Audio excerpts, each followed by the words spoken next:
What's up, YouTube family? It's Natalie. It's Hotshot Adventures. You guys, I'm home. I've pretty much been home all week. I did a little boat, I think on Monday, and yesterday I ran up to Oklahoma and grabbed a car. No big deal, just pretty much been home getting my guys taken care of.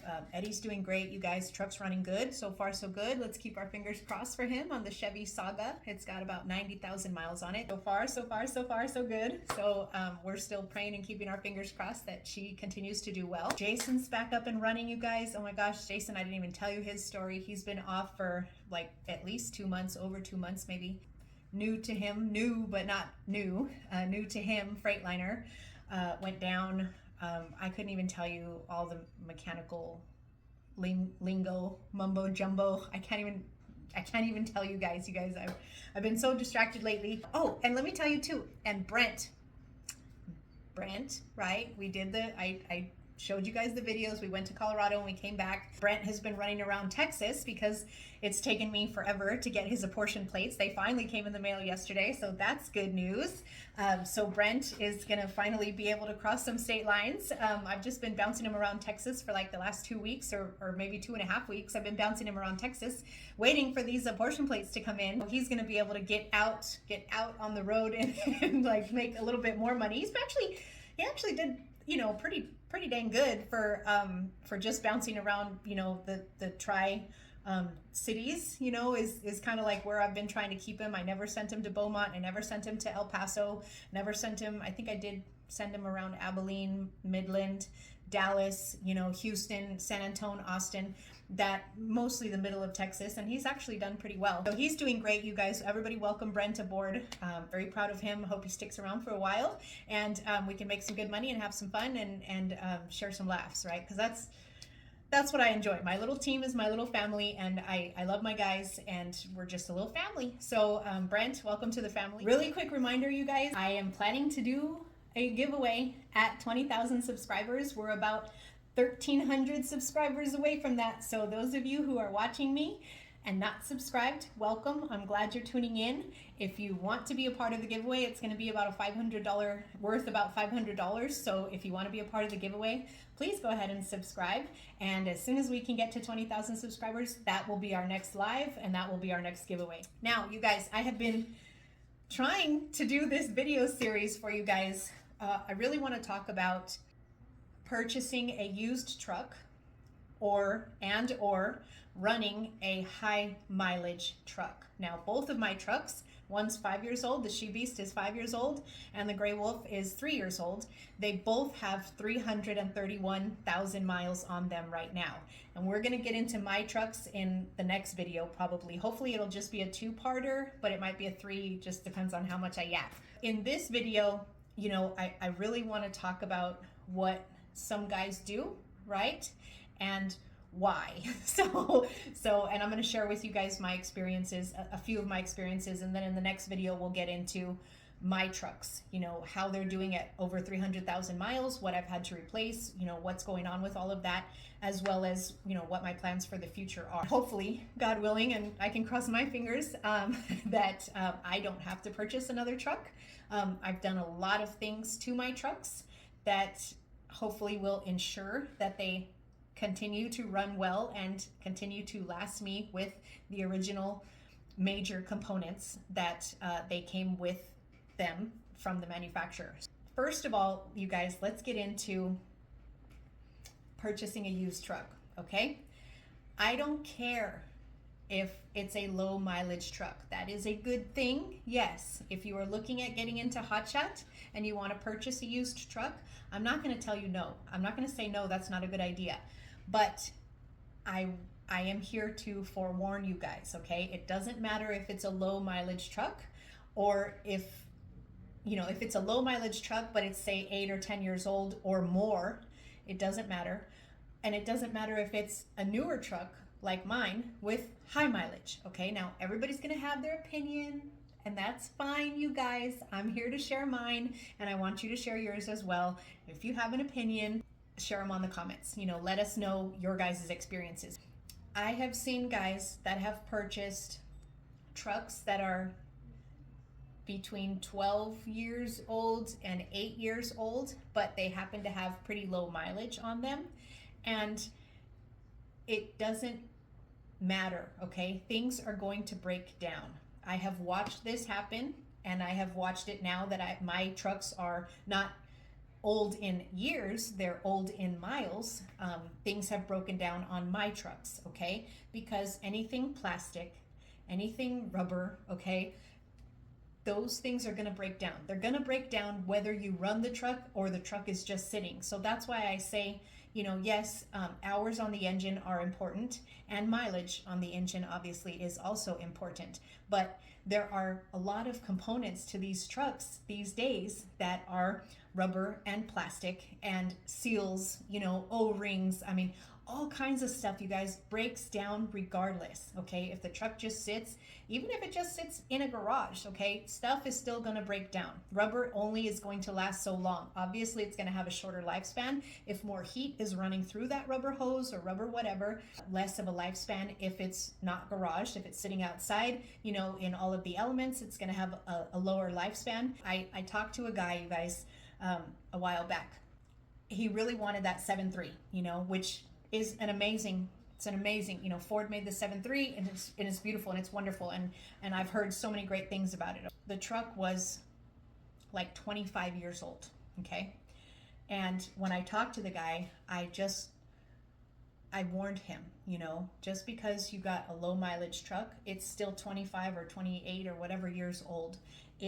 There's things on that truck, like you have to be prepared to put a substantial amount of money into the truck if you're going to do it right? If you're going to do this right, if you're going to purchase a used truck and do it right, you need to be prepared to have cash on hand or a credit card that you don't mind swiping, because once you get on the road, that used truck that you bought doesn't, again, I don't care about the engine hours, I don't care about the mileage, I don't care about the year. If you purchase a used truck, you need to expect to put money into it. And my best suggestion is to just do it before you start running, okay? Run through the whole freaking truck top to bottom. I'm talking tires, brakes, seals, you know, flush every fluid and change every filter that the truck has. Go ahead and change your drive belt. Go ahead and, you know, go through everything that you possibly can, and just go ahead and replace it. Because even though you bought a used truck that looks really good on the outside, you never know what they were doing with the truck. Somebody tells you one story and, you know, it could be true. We hope it's true, but you never know. Run through it, and my experience has taught me that you should do it before you hit the freaking road. If you're gonna buy a used truck, run through the whole thing, you know, because you don't know when the differential oil was changed, when the transfer case, when the transmission. You don't know if the coolant was ever flushed out and replaced. I mean, coolant is so important, right, you guys? We keep it cool, we keep it lubricated. So the first thing you want to do if you buy a used truck is change every filter, change every fluid, and run through that thing with a fine-tooth comb. Now, that is one of the pros to running Hotshot. If you are a handy guy, right, it's not rocket science for you. If you're a handy guy who knows, you know, basic mechanic stuff that I didn't know when I started this, but now I know. You can change your own differential fluid. You can change your own, you know, transmission fluid. You can just go ahead and do an oil change. I don't care if the, you know, Carfax says it just had an oil change or whatever. Just do an oil change. You have to find a baseline, okay, you guys? You have to find a baseline when you're just starting with a truck. If it's a brand new truck, it doesn't matter. The fluids and everything is brand new, right? But if you're purchasing a used truck, then you have to have a baseline. Where am I going to start off with? Now, if you flush every fluid and change every filter that it's got on it, and, you know, pull the tires off. Don't just, oh, look at the tires. Crawl under the damn thing. Make sure nothing is leaking today. Crawl under it tomorrow. Make sure nothing is leaking tomorrow. And do that for the first 90 days that you own the truck, because you cannot trust it until you have actually put your eyes on it. And that is my absolute best suggestion.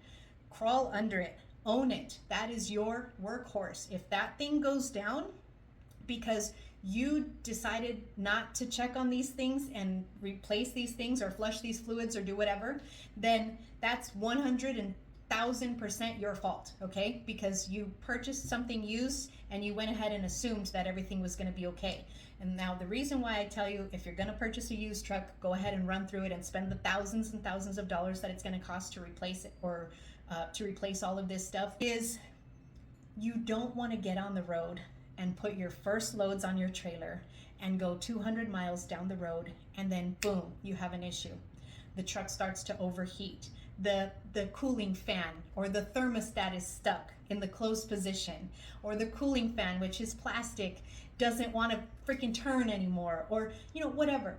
There are basic things that they just need to be replaced. They just should be replaced. And if you're going to start a business and rely on a piece of equipment like a pickup truck to run your whole operation, if you're a one truck, one trailer, just starting up, trying to do Hotshot, you need to run through that thing. Don't trust the car dealership. I don't care where you got it from, even if it's a family member. You have to find that baseline. So flush all your fluids, change all of your filters, change your tires, pull the tires off, look at your brake fluid lines, look at your calipers, look at your brake pads, look at your rotors. Inspect everything. And that includes all of the suspension. That includes just everything. You need to be checking on that, okay? And then you'll find your baseline. Okay, I know I did this. And then even before you put a load on the trailer, you guys, hook up to your trailer, put your wife's car, put your wife's SUV or your son's little pickup truck, and go drive north, east, south, west an entire day. Drive for 11 hours straight, first of all, okay? Don't plug in your ELD. Don't put no door signs on the truck. Don't do nothing. Just drive whatever you can possibly roll up onto your trailer that is hopefully owned by you. So you're the responsible party. Go push that truck and push the truck. See how she behaves. See what kind of fuel mileage you get. See how she feels on any grades or maybe any hills that you can. Do that. Drive in one direction for an entire day, sleep for 10 hours in the back seat of the truck, and then get up and then drive back to the house for another 10 or 11 hours, okay? And then you can see, at least you'll have an idea of how the truck is going to behave, what kind of MPG you can get, and know that you've pushed her at least a little bit, and you've pushed yourself. If you're just starting out in Hotshot, it's not easy to drive 11 hours in one day if you're not used to it. So definitely, push yourself and get out there and run some miles that are not business based. And again, that's an investment into your business, and it's an investment to see, okay, hey, my truck freaking acted funny, or there's a wobble in the steering wheel, or when I brake, I hear a lot of squeaking or whatever.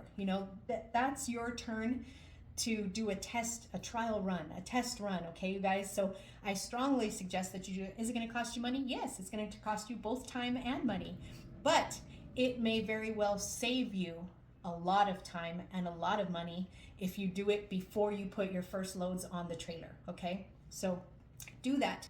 I don't want to detour anybody from purchasing a used truck, but y'all need to beware. We put these trucks through a lot. We ask a lot of these trucks. And of course, Ford and Ram and Chevy, they all say, oh yeah, she can tow 30,000, she can haul, But when we do that on a day in, day out basis, it wears down the truck, the engine, all the components, the suspension, it wears everything down that much faster. Okay, so you guys just be aware of that. You may be purchasing a truck that was already a Hotshot truck, or you may be just purchasing, Grandpa's truck that he hauled his camper with every couple of months or whatever, or a snowbird, who just went back and forth from whatever, Idaho to Arizona or something, and they only really hauled their camper twice a year, which constitutes an older year of truck but a low mileage truck. But again, everything breaks down. And be prepared to spend some money, because these shops, if you take it to a shop, they're going to charge you an arm and a leg. And so that's one of the appeals for many of us getting into Hotshot, is if you're already a handy guy, it's nothing for you to flush fluids and change filters, and it's easier for us as just regular people to kind of become like mini truckers, you know, because this is these trucks are pretty basic as far as they're similar to a regular vehicle, and if you're already used to doing an oil change and, you know, doing all of that stuff, then it's pretty similar, as opposed to going from just driving a Ford Focus to, you know, jumping into a Peterbilt, and trying to do an oil change on a Ford Focus versus, you know, trying to do a oil change on a freaking Peterbilt that takes 7 gallons of freaking oil, and, you know, it's on a Caterpillar motor or whatever. So big difference, right? So that is the appeal, a lot of the appeal to Hotshot. And I strongly suggest, you know, I've had to learn, whether I liked it or not, I had to learn to do a lot of maintenance and upkeep on both my trucks and my trailers in this 5 years, you know, and I strongly suggest that you guys do the same, okay? It's one thing to drop it off at a shop, and it's another thing to put your eyes on your equipment. Pop the hood, look for this, look for that, get under the truck, look for this, look for that, pull your own friggin' tires off, and you know, look for this, look for that. I had to change caliper pins on the She Beast, you know, I had to change brake pads, I had to, you know, I've done that stuff, and I've been able to look at other things. That was how I noticed one of the small leaks. I had a very small leak of gear oil, differential oil, on the Grey Wolf on the front passenger side wheel. You know, I pulled the tire off and I was doing brakes, and I was like, oh, we got a little bit of a leak here. Okay.